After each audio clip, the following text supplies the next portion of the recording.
Hey, what's up? Romain from Glebe Kitchen. Today we're going to do something a little different. Masala chili chicken, restaurant style. This one may not be what you generally order when you go to an Indian restaurant, but I promise you it's loaded with flavor and it even has a few fun ingredients for you to try out.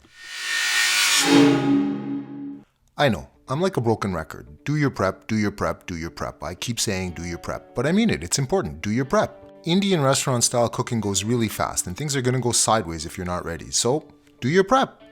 These are called jwala chilies, finger hots where I live, which is kind of an odd name because they're really not that hot. I guess finger milds doesn't really roll off the tongue that well. And now it's time for fun ingredient number one, curry leaves. First things first, curry leaves are not what they make curry powder out of. What they are is a really tasty herb. They have a really distinctive flavor and before you ask, no, there is no substitute. The spicing for masala chili chicken is pretty simple really.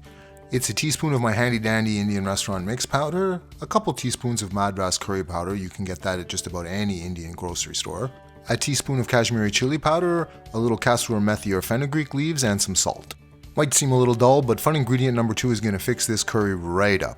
Let's get cooking. Preheat your pan over medium-low heat and add some oil. Toss in a little of that garlic ginger paste that I know you made yourself because the store-bought stuff sucks, and fry that until it stops splattering. The finger hot chilies and the curry leaves go in next. Don't worry about quantities by the way, there's a link to the recipe down below that contains detailed instructions. This is about the how, you can read about the what when you're ready to cook. The powdered spices go in next. This is why you want so much oil in the pan. You want those spices to fry. Time for fun ingredient number two. I don't do endorsements, but I really like this stuff. Leave nasty comments about this not being authentic if you want, but Indian restaurants use tricks like this all the time.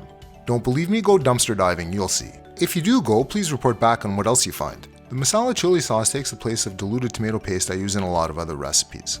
Once it goes in, it's safe to crank the heat. And you do want to crank your heat, it's time to get frying. Give everything a good stir and let it fry for about 30 seconds. Should have done my prep, not enough chili masala sauce. Curry base is what makes Indian restaurant style cooking possible. There's a video on how to make it and there's a detailed recipe on Glebe Kitchen. But for now, what's important is you add it in 3 batches. Why 3 batches? I'm glad I asked. Blooming spices is one secret of Indian restaurant style cooking, the other one is frying your curry base. Frying the curry base drives the flavor. You can look up the Maillard reaction if you want, that's what's going on, but the key takeaway is that you add it in stages and you fry each stage really hard. More frying, more Maillard, more flavor, that's what you need to know. Get that down and you will totally rock your restaurant curries. I like pre-cooked chicken for Indian restaurant style cooking. I like that each bite comes pre-coated with flavor, but what I really like is that there's no juices released, so I don't have to worry about those juices messing up the consistency of my sauce. Masala chili chicken curry is pretty much done at this point. I'm just letting it simmer to warm the chicken through. Curry leaves, masala chili sauce, and a little Indian restaurant technique, that's what makes this one special. Tasty stuff. And the leftover masala chili sauce makes a great replacement for ketchup. I'm addicted. This recipe and many more are available at glebekitchen.com. If you've enjoyed this video and you'd like to see more of them, please give me a thumbs up or subscribe, or better yet both. And remember, life's too short for bad food.